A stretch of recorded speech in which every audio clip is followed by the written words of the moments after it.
Survei Badan Nasional Penanggulangan Terorisme pada tahun lalu menyebutkan 39% mahasiswa Indonesia tertarik dengan paham radikal. Bagaimana peran kampus dalam menangkal penyebaran paham radikal? Ikuti liputan dari Bandung berikut ini. Radikalisme. Ya, istilah yang digunakan pada akhir abad ke-18 untuk pendukung gerakan radikal. Hampir di semua negara pasti ada gerakan-gerakan radikal. Di Indonesia sendiri, perkembangan dan pertumbuhan gerakan radikal masa Orde Baru terlihat muncul begitu masif. Orang menyebutnya era demokrasi, era kebebasan, reformasi, atau apapun itu.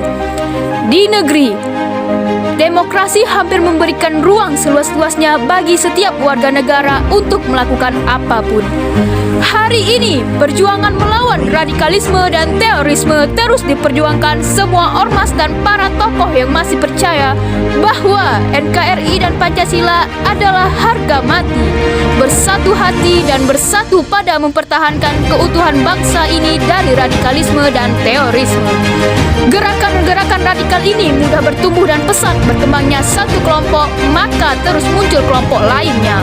Berbekal kemampuan mereka berpropaganda dan menyebarkan paham mereka-mereka lewat media. Banyak pendukung radikalisme lalu kemudian tergoda untuk bergabung. Mereka dibenci sekaligus dicintai. Sebagai anak muda, kita harus peka merespon berbagai permasalahan yang dengan istilah radikalisme yang cenderung dialamatkan kepada orang yang berideologi keras, mempunyai pikiran yang keras dan apapun yang keras dalam pemikiran atau tingkah laku. Kita mungkin masih bingung tentang definisi yang benar radikalisme itu sendiri. Dan di sini saya ingin mencoba menjelaskan tentang apa yang saya dapatkan tentang pengertian radikalisme itu sendiri. Yang pertama, radikal secara keyakinan. Kemudian dia menganggap semua orang menjadi kafir kecuali dia sendiri.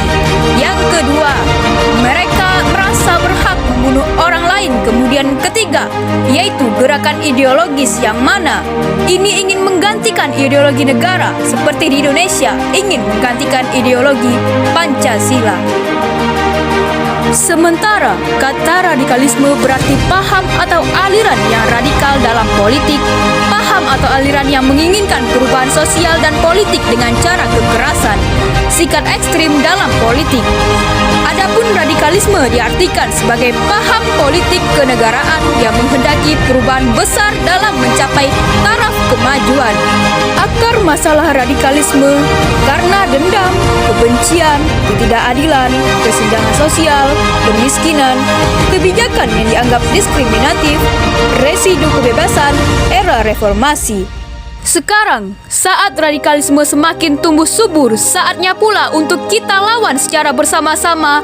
Semoga dengan apa yang saya sampaikan bisa mencerahkan kalian dan bisa menghindari diri dari politisi-politisi. Jadi, jangan mudah terpancing apalagi mau dibodoh-bodohi.